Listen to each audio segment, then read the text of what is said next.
Huh? What happened? Oh, shit. Did she try to pull out her own teeth? Did you try to pull out your own teeth? She clearly did. I can see the pliers. You can see the pliers, Mom. Oh! I'm so sorry. Mom! Oh, my God. Why did you do that? I didn't have the heart to tell you. I gave away the jar. You gave away the jar of teeth to who? Your sisters. To my sisters? Yeah. Those ungrateful bitches? What the hell, Mom? They don't even live in Philly anymore. They moved all the way up to northern New Jersey. They're terrible to you. I'm the one who stayed. I'm the one who takes care of you. How could you do that? Now she's screaming. Now she's screaming. Well, you yelled at her. Now Mom's screaming. Now Mom's screaming. Oh, I can't believe you did this. You're yelling at her. I don't know what... She gave it away to my sisters. They're the worst people on the I planet. didn't even remember that you had sisters. All right, okay. Look, we're just going to have to go and get him. I think she's having a stroke, We're dude. just going to have to get in the car right now and go get him. Come on. We should go to the Let's hospital. get in the car. Let's go. Mrs. Mack, we're taking your car. Mom, just calm down. It's okay. Okay, I'm not mad at you. It's fine, okay? Breathe through. I love you is too. fucking I love you insane. too. We know that. You did make a mistake. You did make a mistake. All right, Christ. Let's get it cleaned up. All right. I didn't mean to upset you. Rest in peace to Charlie's mom and the most beautiful woman in Puppet Land, Lynn Marie Stewart. Anthology on the bad, short-lived, and forgotten television shows and events in TV history. You are listening to It Was a Thing on TV. But Charles, your wish has been granted. The blue light means that you get, guess what? What? A second chance. Isn't that nice? Episode number 541, submission number 569B. 569B. Nice. You know how I feel when you say nice after we say that number? Well, when things were rotten. No, never mind. When Things Were Rotten revisited. When Things Were Rotten originally aired on ABC from September 10th of 1975 to December 3rd of 1975 for 13 glorious episodes. That's 3 less than your Crock Block. That's a traditional 13-episode order. Here comes the theme song, which is going to nicely lay out the Robin Hood myth in a Mel Brooks way. Sing along if you know the words. Once upon a time when things were rotten, not just food but also kings were rotten. Everybody kicked the peasants. Things were bad and that ain't good. Then came Robin Hood. Ba-ba. Soon a band of merry men he'd gotten. They wore outfits made of plain green cotton. Helping victims was their business. Boy, oh boy, was business good. Good for Robin Hood. They laughed, they loved, they fought, they drank. They jumped a lot of fences. They robbed the rich, gave to the poor, except what they kept for expenses. So when other legends are forgotten, we'll remember back when things were rotten. Yay for Robin Hood! They laughed, they loved, they fought, they drank. They jumped a lot of fences. They robbed the rich, gave to the poor, except what they kept for expenses. So when other legends are forgotten, we'll remember back when things were rotten. Yay for Robin Hood!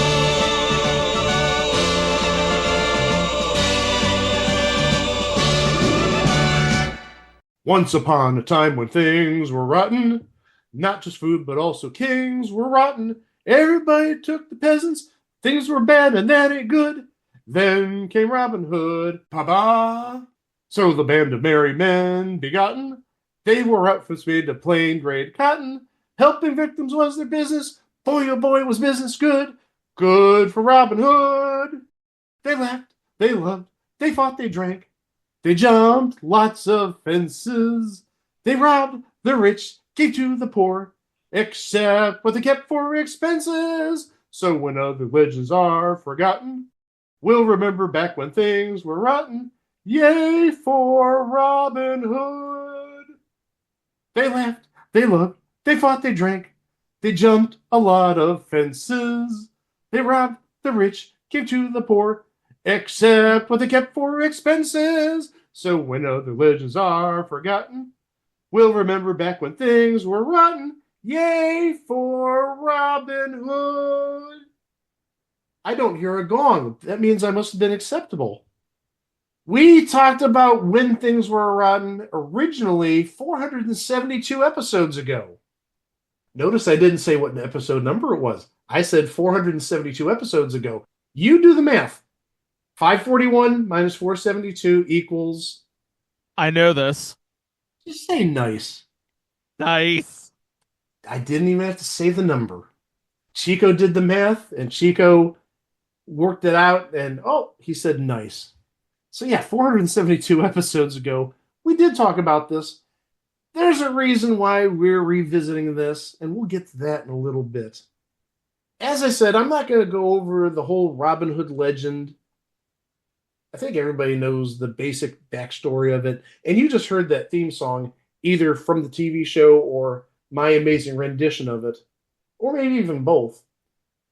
It lays out the whole premise, the whole plot of this series absolutely beautifully. We're going to just jump right into who was on this show because there's a lot of names. And we will start off with Robin Hood himself, played by Dick Gautier. Dick Gautier, I think he's best remembered as playing Jaime the Robot on Get Smart. Oh, and by the way, since we're talking about Get Smart, who created Get Smart? The same person who created, at least in part, created When Things Were Rotten, Mel Brooks. 98, 99 years old and still going strong. Among his merry men, we had Friar Tuck, who is the very pious member of Robin Hood's band of merry men. And Friar Tuck was played by Dick Van Patten. We would all know him from Eight is Enough. But also, Vince Van Patten would have been about 17 at this time. Do you think Vince Van Patten was trying to hustle some of the people on set for money by playing poker? He did it to Frank Cannon on the pilot episode of Cannon, I think. You know, he was probably trying to get a little bit of money from Dick Gautier and Mel Brooks. Yeah, he was 17 at the time. He's going to college soon. He needs a little bit of pocket money. I'm sorry that's going to be our new joke about Vince Van Patten, hustling other actors wherever he or his dad goes. Eight is Enough? Yeah, he hustled the hell out of Adam Rich. Adam Rich was like 10. He didn't know any better. He didn't play cards. He thought he was playing Uno or Old Maid or something. Yeah, keep telling yourself that, buddy. Prove me wrong. I could believe that Adam Rich was playing Crazy Eights or Old Maid or something like that. Now, hold on a second, buddy. Later this summer, we found something unrelated to Dick Van Patten. But we did find something about Dick Van Patten in the subject that we're covering, that we're going to be discussing, that we might spend at least 20 minutes on. I know what Greg's talking about. He's not wrong. When we cover it, it's going to be absolutely amazing. Plus also, Dick Van Patten, he was in Robin Hood Men in Tights, playing a very similar role. He played the abbot. So again, another pious individual who may have been among the merry men. Playing Alan Adale, the mirthy minstrel of the group, was Bernie Capel. Bernie Capel, we know from The Love Boat. He was your doctor.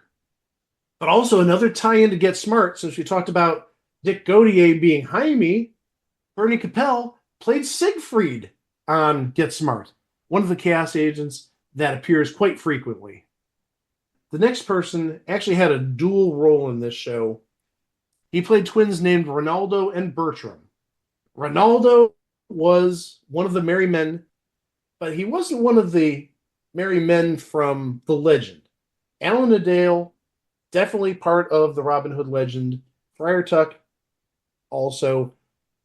Other ones that we're going to mention, they're also among the merry men. But Ronaldo, not one of Robin Hood's traditional merry men. And Bertram, his twin brother, worked for the Sheriff of Nottingham. Literally the enemy. How do two brothers go in diametrically opposed directions? Who knows? But both people, Bertram and Ronaldo, were played by Richard Dimitri. Not the biggest name in the grand scheme of things. This is the only series that he appeared on most, or in this case, all the episodes.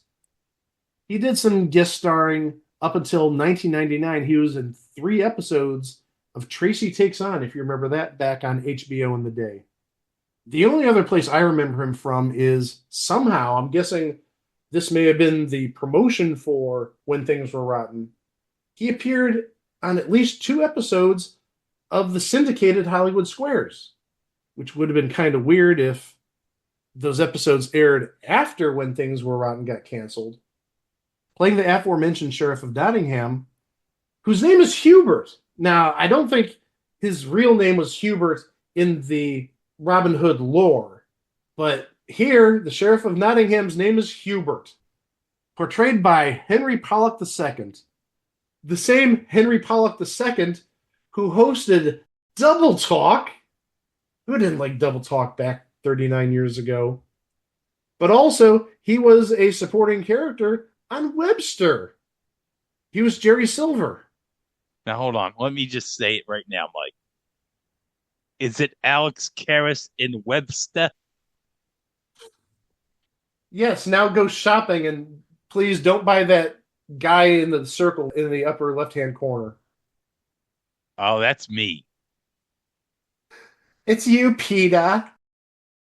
And he got the maid, and, well, Quagmire got the maid, and, well. That's all I'm going to say. Thank you, Chico, for your laugh. That covers some bases there. Oh, my. Hey, anytime I laugh like that, you know it's going to be dirty. You never laugh when I say 69. Nice. Wait, you said it, Mike. Again, I have the ability to edit. That may be bleeped out. Will it be? I guess you'll have to listen to the episode. Well, if you do, shame on you, because you said it. We all heard you say it. What if I said it in a different language? That'd be actually fun if you said it in... Okay, hold on. I'm going to Google Translate. Oh, this is going to be hilarious. What if I put just 69 in there? Oh, there we go. I can just type in 69 and it gives me the translations in different languages. Sesenta y nueve. Muy bien. Okay, hold on. We're going to do some more. 69. Très bien. Très bien, yeah. As a tribute to the recently fallen Flip a Coin, Sextaneo. Nice. Nice and Swedish, yes. And how about a few more? Oh, let's go back to my Italian heritage. 69. Bellissima. Bellissima. Oh my gosh, I'm dying. And I'm not even going to try and do Russian because that's in Cyrillic and I have no idea how to pronounce Cyrillic. One more, I'm going to go to German to represent the other part of my heritage. Oh, good heavens. Why is 69 like a 14-letter word in German? 69. Herbst. What? Herbst. I get that. Is that nice in German? Yes.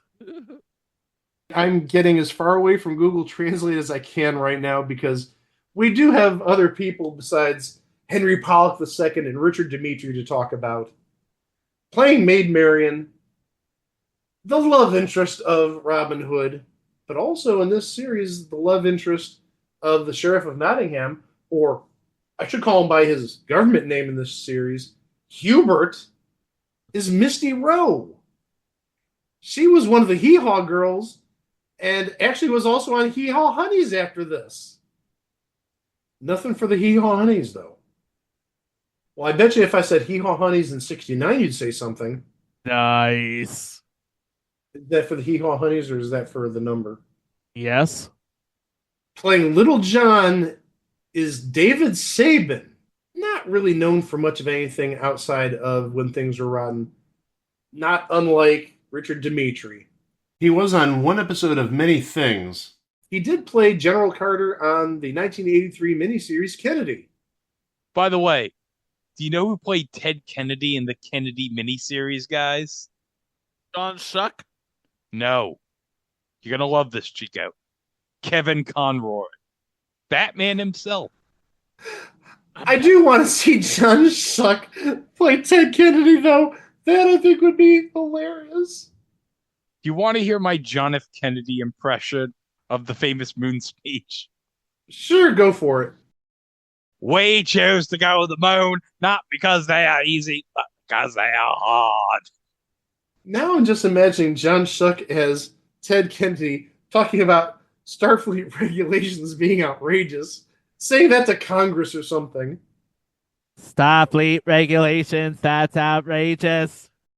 Why does John Shuck sound like Diamond Joe Quimby there?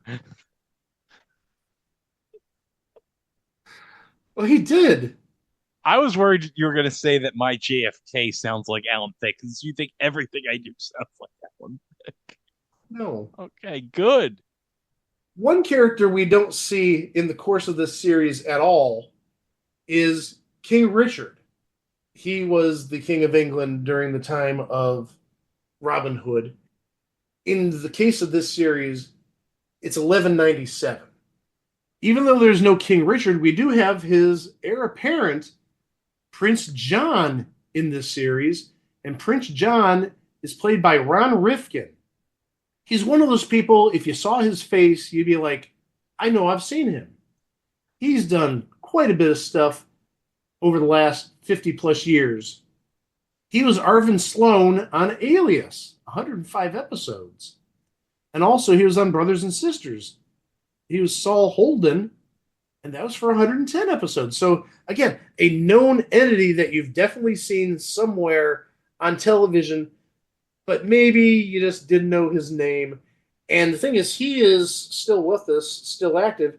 He's about 86 years old. It's interesting seeing him so young. Because again, you look at old Ron Rifkin, you might recognize him. But younger Ron Rifkin, maybe not as familiar. Those are the primary cast members. We're going to get into the 13 episodes. And the first episode is the capture of Robin Hood. This is the pilot. And you can see there's some minor differences between this pilot episode and the other episodes. The capsules that we're going to do don't give the show justice. I suggest looking for it. I'll give you 3 different ways you can find it at the end of the show. One thing that you need to keep in mind, again, with these capsules, there's a lot of visual comedy, there's some physical comedy, there's a lot of puns. You're sort of getting an amalgamation of Get Smart with Police Squad, even though Police Squad is 7 years later. You're seeing these different techniques and methods of humor sort of interweaving in these episodes. With that little caveat out of the way, episode 1, as I said, is the pilot called The Capture of Robin Hood. Rumblings continue to grow among the peasantry as tax collections increase. The royal tax collector is waylaid and robbed by Robin and his band of men, and news of the incident reaches the Sheriff of Nottingham and Prince John. Marion warns Robin that an archery contest is indeed a trap, but he enters anyway. Robin wins the tournament and is immediately arrested. The merry men launch a rescue which culminates in a sword fight with the sheriff. Robin defeats the sheriff, escaping back to Sherwood Forest and further adventures. That's actually one very common theme throughout the episodes I've seen. There are a lot of archery duels, or maybe not duels, but competitions. There's this one on the pilot, and just off the top of my head, I can think of probably 3 other episodes where there was some sort of archery competition for Maid Marian, or for what's going to happen to the tax revenue. Is it going to go to the Sheriff of Nottingham, or is it going to stay true to the Robin Hood lore, and those taxes are going to be given back to the poor? And they do it differently each time. I don't want to give away everything, because I really, again, don't want to do an injustice. I really think this show deserves to be seen at least once. Maybe there's not rewatchability, but it's good for at least one watching. One archery scene, and I believe this is the archery scene that this happens in. Robin Hood shoots an arrow, and through animation, some kind of crude 70s animation, not CGI. I'm sure there was animation with a green screen, something like that. This arrow weaves through Sherwood Forest, around trees and bends, and surprisingly, or maybe unsurprisingly, the arrow lands in the bullseye, and Robin Hood saves the day. The Sheriff of Nottingham, who shot before him, shoots a regular arrow and boom, hits the target. But there's this wacky going around and back and forth and whatnot. Again, it's a visual gag that you need to see. It's better to be seen than to hear me describe it. One person who appears in 5 episodes is a character named Sylvester, played by Jimmy Martinez. The character is a commoner. He's the commoner that sort of stands out of the crowd. In this episode, I seem to remember something happening where somebody hits him or punches him, and he ends up in the ground, and you see his head like sticking above the ground. Again, another sort of sight gag that you need to see to maybe understand. But he appears in 5 episodes. This really is the biggest thing that he did. 5 episodes of When Things Were Rotten, and then 2 episodes of the Richard Pryor Show, and may have been somebody that was mentioned when we covered Lots of Luck. He was on an episode, albeit, who knows who he is. Even talking about him right now, it's like, who is this guy? He didn't do much of anything outside of this show. And his last credit goes all the way back to 1988 for the Milagro Beanfield War. That was a big movie back in the day. Robert Redford joined. Mel Brooks does appear in this episode as a guard, an uncredited guard. That's going to take us to episode 2, and episode 2 is titled The French Disconnection. The French ambassador visits England to forge an alliance that will make Prince John so powerful that King Richard will never be able to reclaim his throne. Robin and his men infiltrate the palace to prevent this. Playing the Marquis de La Salle. That's the ambassador's name, not Marquis de Sade, Marquis de La Salle, television legend Sid Caesar. And another uncredited role here, playing the narrator of this episode, Steve Landesberg from Barney Miller.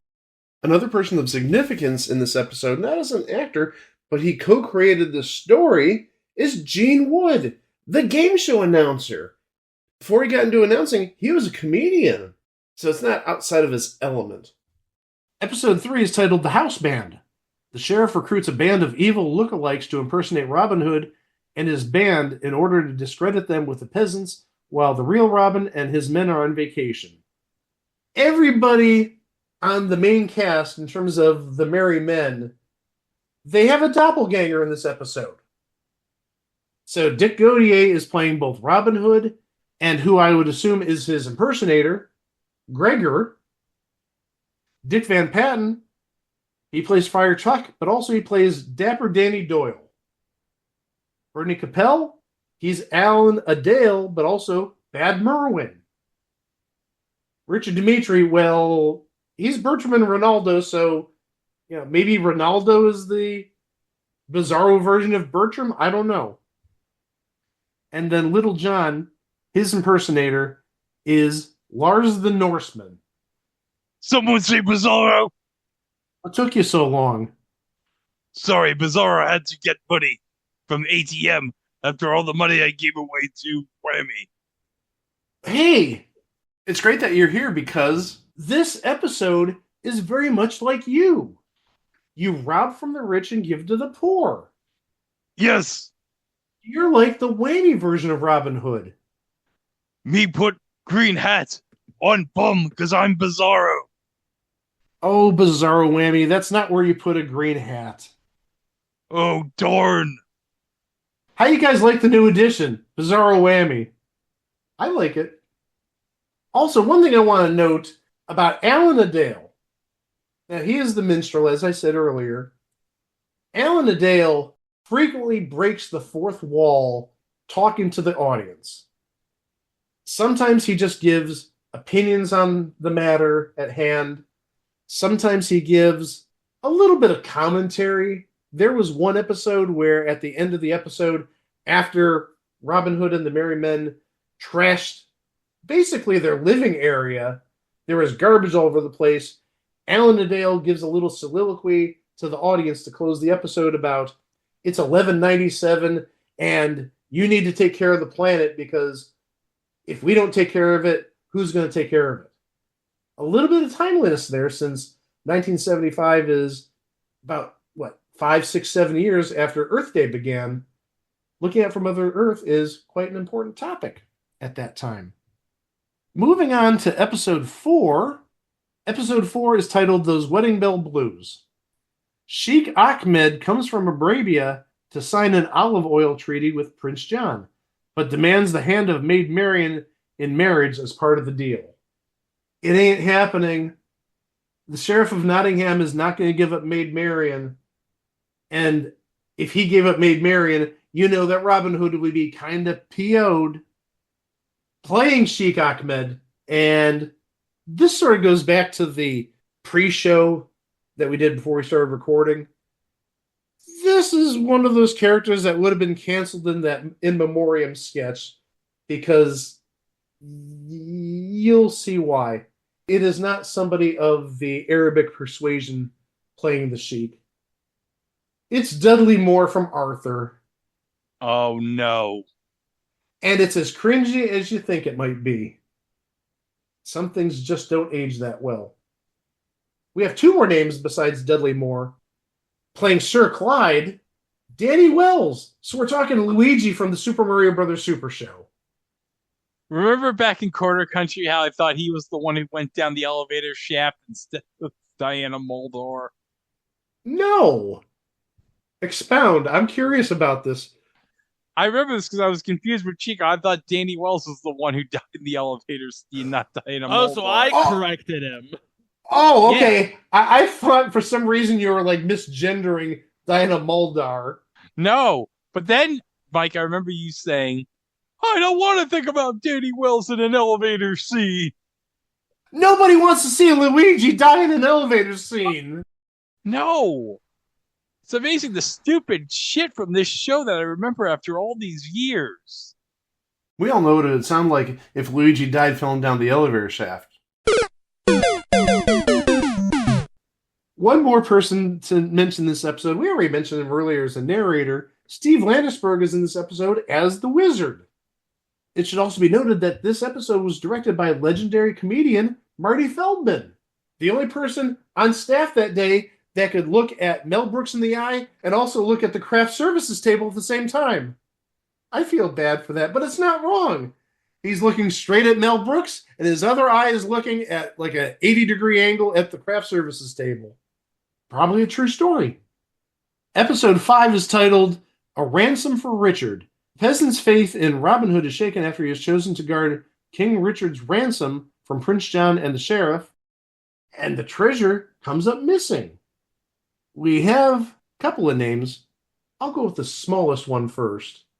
And I don't mean that in a derogatory or in a pun way. Just he is a lower stature as an actor than the other one. And again, there's no pun intended because I'm talking about Jerry Marin from The Wizard of Oz. He's an archer in this episode. The bigger name, the one that's going to resonate with these chuckleheads, playing the emissary in this episode, Joseph Marr. We're talking St. Peter from Second Chance.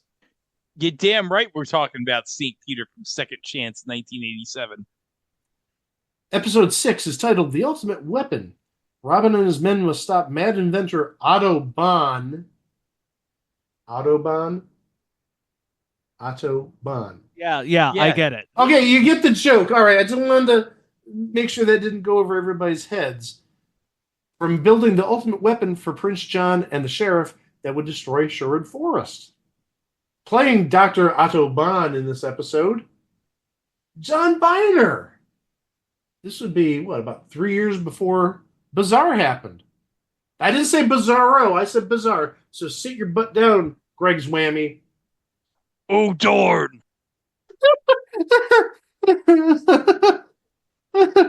Oh, darn. I'm sorry, that just caught me totally by surprise there. Directing this episode, another name. And actually, at this time, in 75, I'm pretty sure he would have been on the Bob Newhart show. Peter Bonners. And I actually wonder, and I'm going to take a look real fast on IMDb, is this possibly his first directorial credit?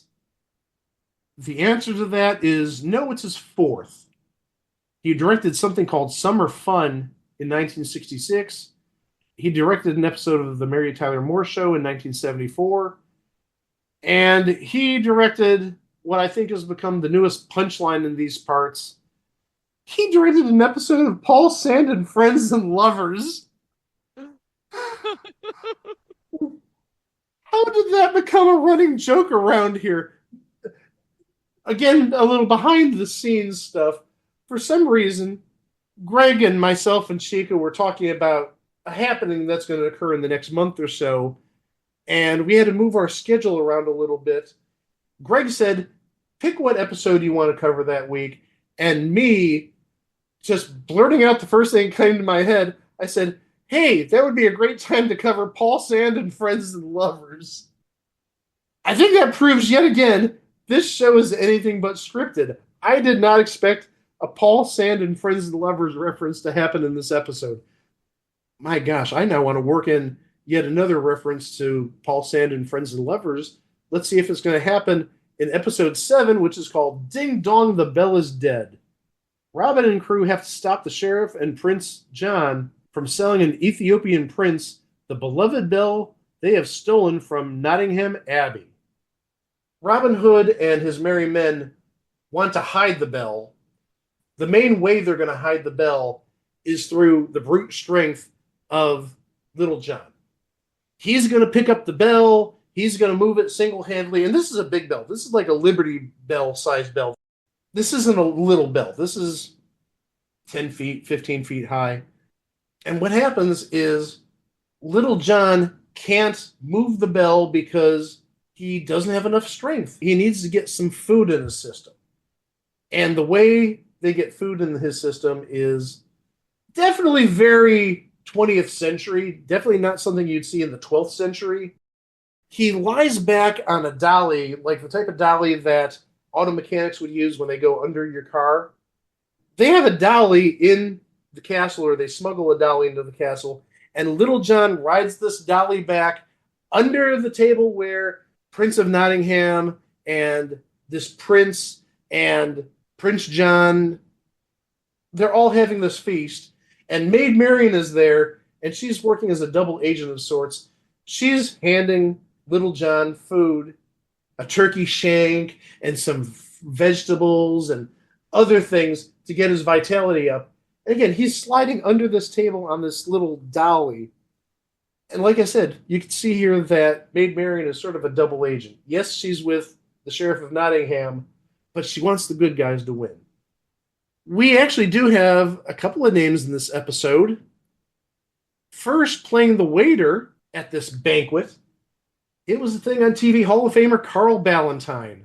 This is the one role Carl Ballantine was in where he didn't do magic. But the other name, playing that Ethiopian prince, Prince Njomo, is Thalmus Rasulullah. Here's where Mike goes crazy again, because where do I know Thalmus Rasulullah from? Sit back, guys. Mike, I'm afraid of where this is going to go. I know where I know him from. Where's that? He's Roger D's father on What's Happening. That's one. That wasn't where I was going to go, but credit to you for that. Where I remember Thalmus Rasulullah from, he was on an episode of Canon, which, as we all know, is a Quint Martin production. But also, If you go on YouTube, there's a compilation of opens from every Quinn Martin show. And one of the opens is from a series that I've mentioned in the past called Carib. He was on that episode of Carib. Let me just see if it's the Carib that aired on my birth date. No, it aired the Monday after. It aired on March 10th of 1975. So close yet so far. In addition to those names, we did have Bruce Bilson, well-known director, directing this episode, but the writer of this episode, and this caught me totally off guard when I first saw it, it's a name that you guys may not recognize, but this is a person that I have met on a number of occasions, and I did not know he wrote for When Things Were Rotten. His name is Les Roberts. Some astute viewers may have seen that name as a producer of the Hollywood Squares back in the 60s. Where I know Les Roberts from, over the last roughly 40 years, maybe even further back than that, he is probably the preeminent author of murder mysteries centered around Cleveland. He has a whole series of books going back to the 80s with his primary character, Milan Jakovich. And actually, just taking a look at his webpage through his publisher, Milan Jakovich has been in 19 Les Roberts books. Plus, Les Roberts has done 11 other books of fiction. So he's done 30 books probably in the last 40 years or so. And still going strong. He's definitely in his 80s at this point. I remember meeting him at one of our little game show conventions, meetups back in 98. But also, he came to my high school, my junior year of high school. He was talking about his books, and he mentioned he did work on TV shows. I don't remember him ever saying he was a producer on Hollywood Squares. And I remember him saying he wrote for some TV shows. I don't remember When Things Were Rotten. Honestly, who would? The one show I remember him saying was Green Acres. And who doesn't love Green Acres? So that's an interesting little twist in terms of who wrote this episode. It's not a normal writer or a comedy writer. It's a guy who produced Hollywood Squares in its infancy, and a guy who now, for the last 40 years just about, has written murder mysteries centered around Cleveland. After that interesting little tidbit, we're going to go to episode 8, which is titled There Goes the Neighborhood.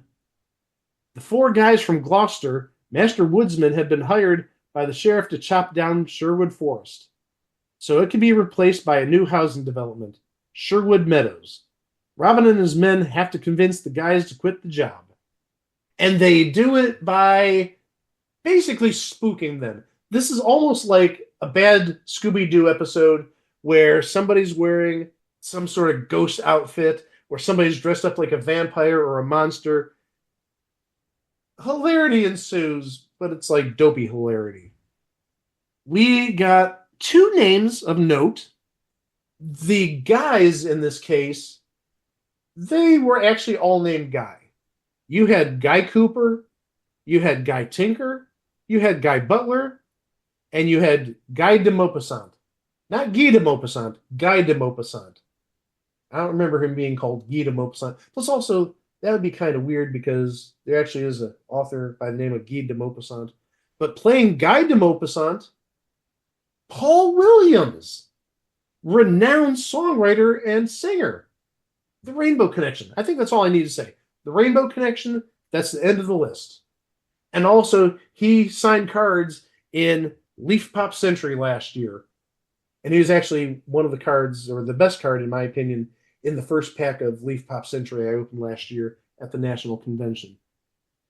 The other name, again, not a person you would recognize as an actor. Playing a peasant in this episode is Pat Proft. And Pat Proft is better known as a writer. We've talked about him many times in the past. He did writing for all 3 Naked Gun movies. By association, he did do writing on Police Squad. And he wrote on at least 1 episode of When Things Were Rotten. So maybe that's where we see sort of I can't say police squad influence because it's sort of retroactive, but you can see those sight gags and stuff that you'd see on Police Squad and Naked Gun, as I said earlier, throughout most of the episodes of this series. Moving on to episode 9, which is titled Quarantine. The plague has come to Nottingham, and both Robbins and the sheriff of Nottingham's men are stuck together in quarantine in the throne room of the palace until the disease runs its course. What will kill them first, the plague or each other? Another uncredited role with a known name, just a cook in this episode. Playing that cook is Joe E. Ross from Car 54, Where Are You? He played Gunther Tootie. Episode 10 is titled Birthday Blues. It's a happy birthday for Ronaldo and Bertram in Sherwood Forest and Nottingham Castle. When Ronaldo goes to the castle to save Bertram, he is captured and sentenced to death. Will Bertram forget old scores and save his brother's life? Playing Hollingsworth. Hollingsworth in this episode is the executioner. He's got the hood. He's got the look of somebody who's going to do some executing. And Hollingsworth is played by, and this guy is going in the hall this year, Robert Ridgely. We're talking about Chuck Fleck from the game show episode of Night Court. I am human sweat. I want to be your love slave.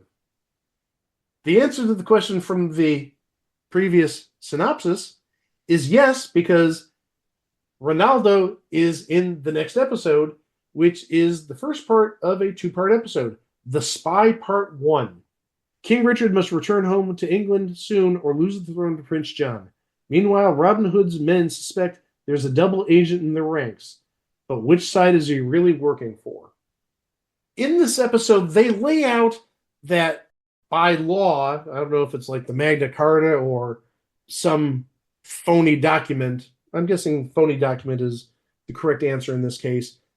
King Richard needs to be on English soil once every 2 years. And that once every 2 years is going to expire, I want to say, in the next day or two. So King Richard needs to get to England in that amount of time, or else he's going to lose his position. The Sheriff of Nottingham is going to take out all the stops to make sure that King Richard does not step on English soil so he can become king. The way that this word gets spread around is at the beginning of the episode, there's a tent, and it says something to the tune of King Richard is in here. And there's somebody who's eavesdropping, who's actually listening through the tent. He's got a plastic cup of sorts to listen in, and he spreads the word around saying that King Richard needs to come back to England in the next, whatever it was, day, 2 days, or he's going to lose his throne. The eavesdropper in question, oh, Greg, I can't wait to hear your reaction to this. It's Joseph Marr again. Oh, that's terrific. He was only in literally like the first 30 seconds of this episode. Again, it starts with the tent where King Richard is in, and he's got his ear up against the tent, and once he hears what happens and puts it in a message and puts it in a mailbox, that's it. He's not in the episode anymore. But Joseph Marr makes a second appearance. I knew Greg would love that.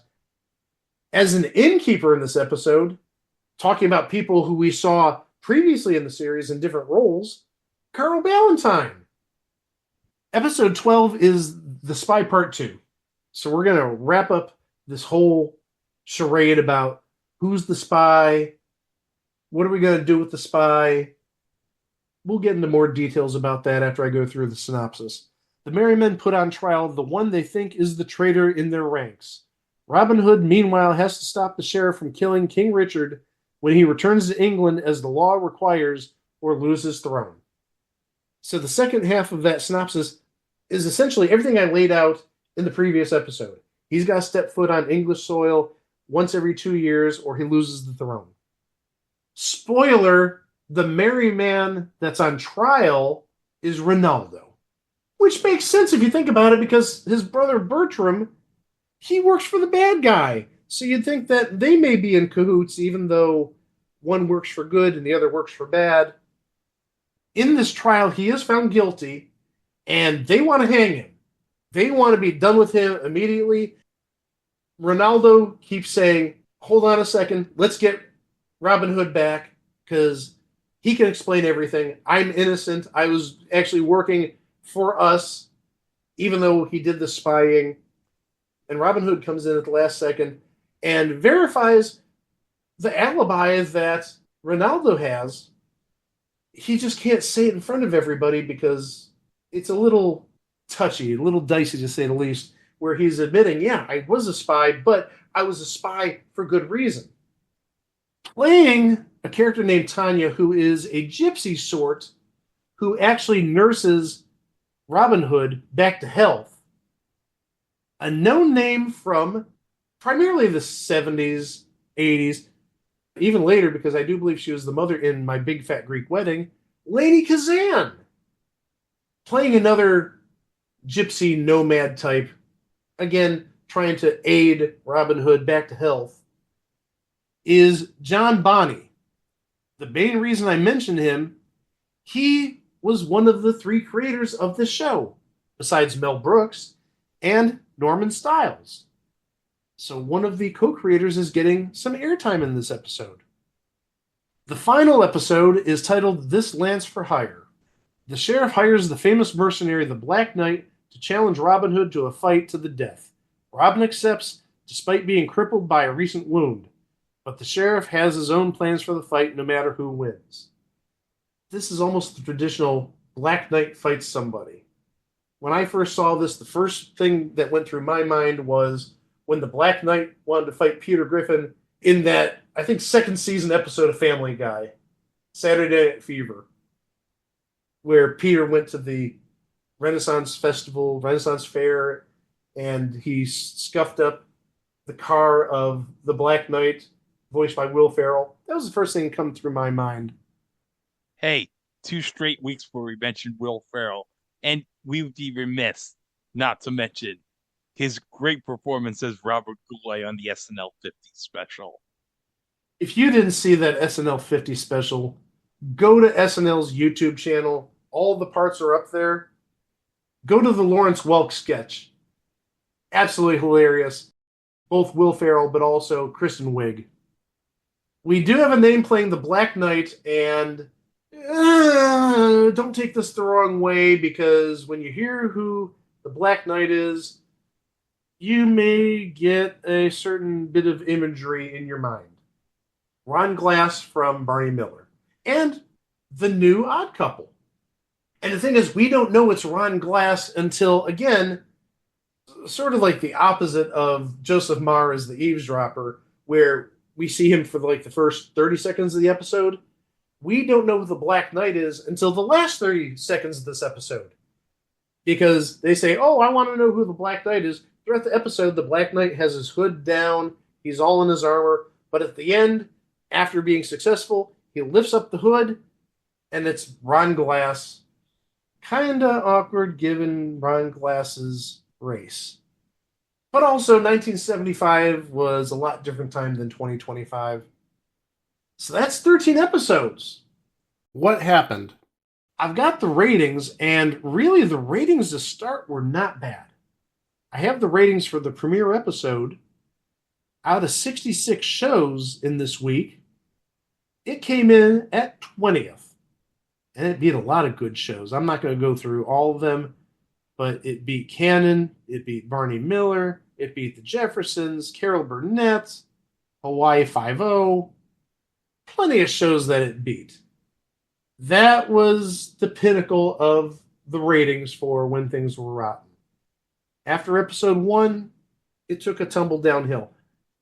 Admittedly, the ratings were good for that first episode because the reviews of When Things Were Rotten, based on that pilot, were overwhelmingly good. And I have an article here that says that ABC really had 3 shows on their fall 1975 docket that really should be big hits. One of them is When Things Were Rotten. Another is something called On the Rocks. But the third, and this is really the only winner of the bunch, some little show called Welcome Back, Kotter. And actually, another article I saw talked about all ABC shows. That was just comedies, but all ABC shows. And the one show that wasn't a comedy that they said would be a hit, and admittedly, this was a hit, was Starsky and Hutch. So maybe the writers got some stuff right here. Maybe not with When Things Were Rotten, but they were certainly on the nose with Welcome Back, Kotter and with Starsky and Hutch. If we take a look at the downfall, and that's the way I'm going to phrase this, the downfall of When Things Were Rotten, the second episode out of 71 shows, it came in at 38th.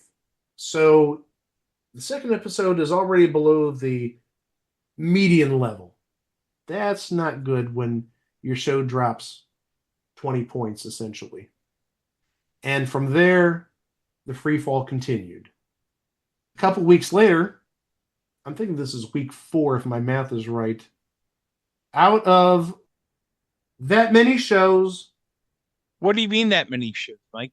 You know exactly. No, you know exactly what I mean when I say that many shows. I don't know how many. What was the number? Again, this can be edited out. I can bleep this, and there's nothing you can do about it.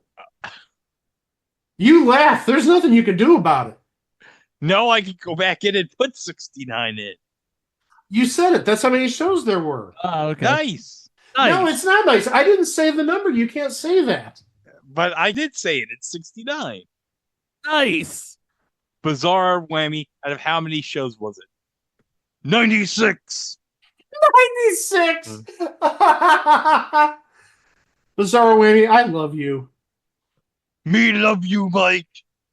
Let's just leave right now and let's elope or something. I love you too much, man.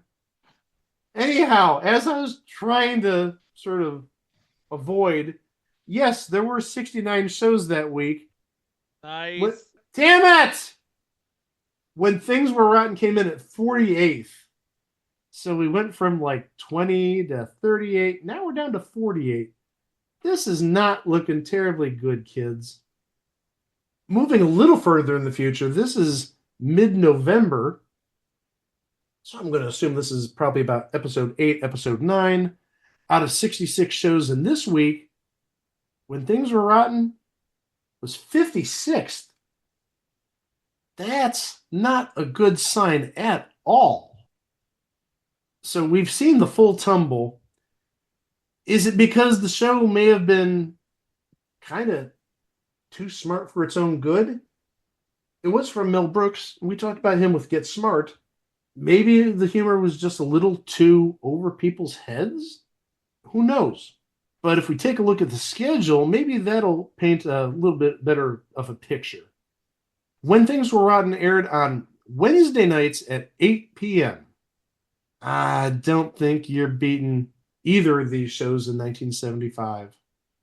On NBC was the first half hour of Little House on the Prairie. You're not beating that. The other one, maybe you are, but I'm leaning towards no because of how popular variety shows were in the 70s. It went up against the first half hour of Tony Orlando and Dawn. Since I'm looking at the schedule, I've got a capsule for the season premiere of Cannon that aired that first evening. Cannon reopens a painful chapter of his life when he learns of the confession of a hitman who admits killing his wife and son.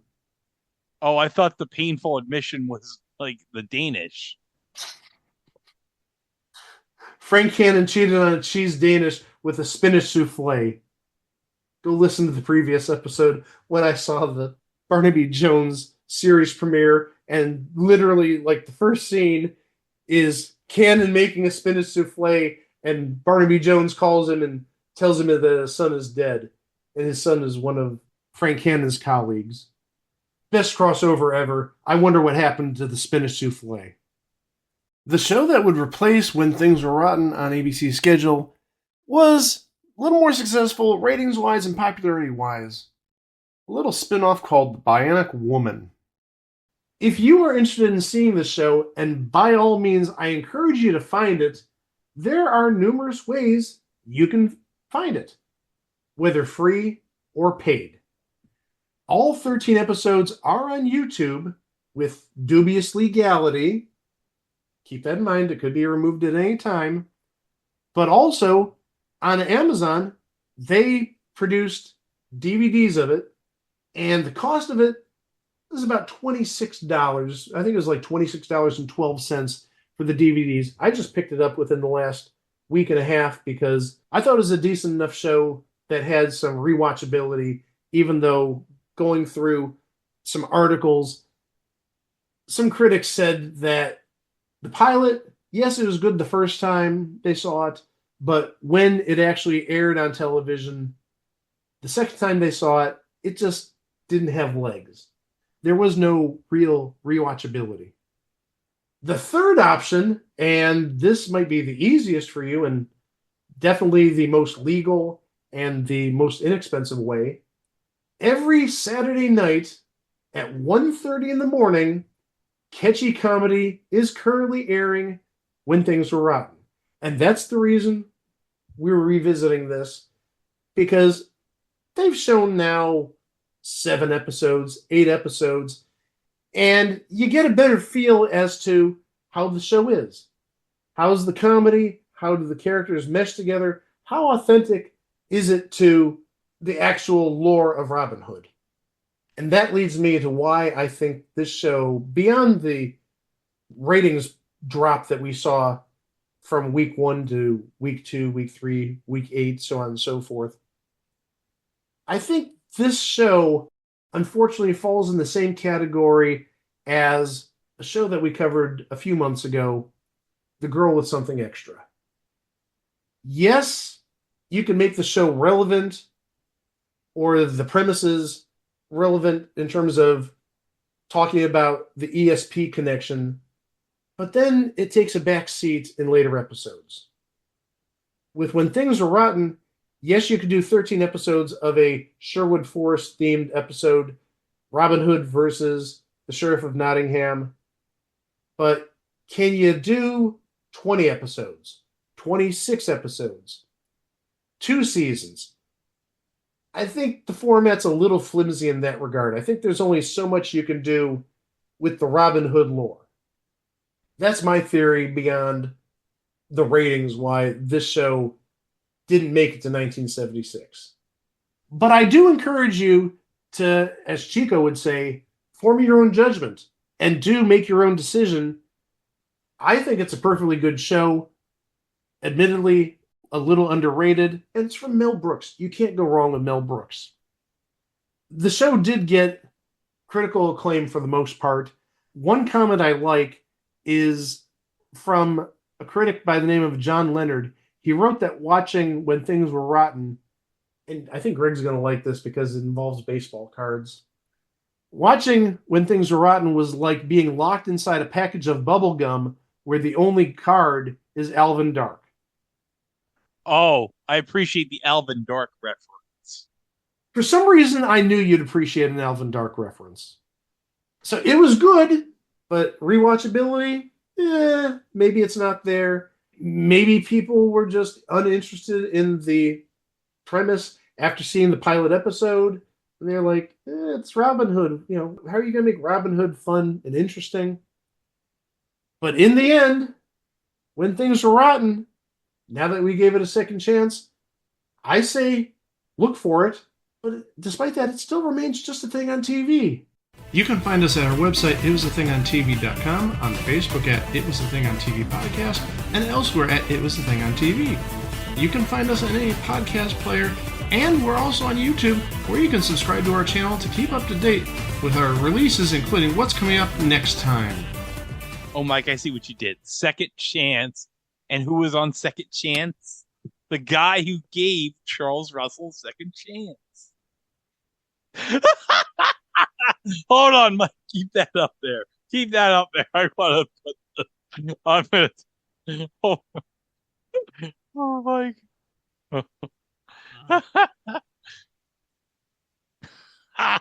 Tell me when it's clear. It's clear now. Mike paying tribute to Captain Jean-Luc Picard right here. So the next episode. Guys, in case you didn't hear, I'm getting older. And it's not getting older in just like some average method. This year, not only is the ones digit rolling over, but so's the tens digit. I'm entering a new decade, and the way I thought I would use my money in the bank for this occasion is covering a little show called Sledgehammer. If you've been here the last 5 years, basically since the start of the podcast, we know my track record was kind of not good for money in the bank picks. First one, You Don't Know Jack, sort of a stinker. The second one, the Hudson Brothers Razzle Dazzle Show, the less said, the better. And I think that was the one where Greg had total hatred of me, asking me why am I picking such crappy shows for Money in the Banks?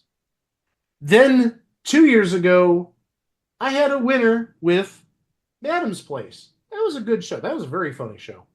Then last year, it was a show that, for starters, I thought was really sucky. But then you watch all the episodes and it's this is a brilliant show. And it's a show that you can see nowadays, The Completely Mental Misadventures of Ed Grimley, which airs at 5 a.m. on early Sunday mornings on BTV Tunes, a beloved channel around here. So coming up on Thursday, I get older, you get Sledgehammer. Be here for that. But until then, please stay safe, stay warm, and we will catch you right here with Sledgehammer on Thursday. Roar us out, Greg. Wow! Mel, what is When Things Were Rotten? When Things Were Rotten was a TV show created back in the Stone Age, I guess, for Paramount. Richard Gaudier, who started Bye Bye Birdie on Broadway, Richard Gaudier played Robin Hood, and it was a story of Robin Hood. Dick Van Patten played the Friar Tuck. Henry played the sheriff. Henry Pollock. Henry Pollock was the evil sheriff of Nottingham. Right. And Pollock was great.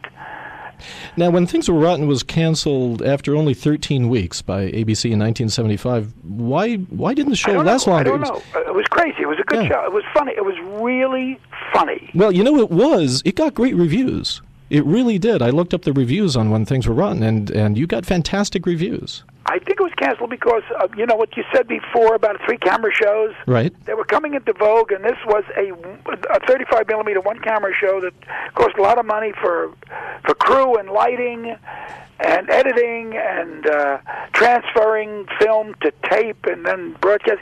It was just maybe $100,000 more than a week, or maybe in those days, maybe even $10,000 more. I don't know. I mean, they just didn't want to spend the extra money, and they were crazy because it was a terrific show, but it could not have been done in the 3-camera TV format. Right. It couldn't have been done on a floor, because you had to go places in the forest, you had to shoot things, it was done like a mini movie, and it was. I'm sorry, Well, with the success of your film Robin Hood Men in Tights nearly 20 years later, you must have felt a certain degree of vindication, that you were definitely onto something with When Things Were Rotten. Oh, yes. I mean, I did. Vindication doesn't mean a thing in this business. Right. The ship has sailed, Right. Either they buy it or they don't, so, being right doesn't mean a thing, it's just, although there are 13 perfectly good episodes, and in England, Faulty Towers is 13 episodes. Right. That's right. BBC, they don't do 13. That's like the whole shebang. So I mean, I'm sure that I could call somebody at BBC and I have nothing to do with. I mean, I don't think I'd see a penny, but I'd love it to be seen. Absolutely. You know, even as an antique piece, it's fantastically funny. You know? It is. It was shown on TV Land for a while, you know, and got a great response there, especially with the people responding on the internet, on the message boards, and all that. There's still a tremendous amount of interest in When Things Were Rotten. I'll tell you what's great. When I go to a movie or something, and I'm walking up the aisle or something, and then like a 10-year-old kid or something runs over and says, "Mel Brooks, oh my God, I just saw History of the World. It was the best thing I ever." 10 years, oh my God! Isn't that great? You know, and so these things never died. I mean, they go to Nick at Night. They never die.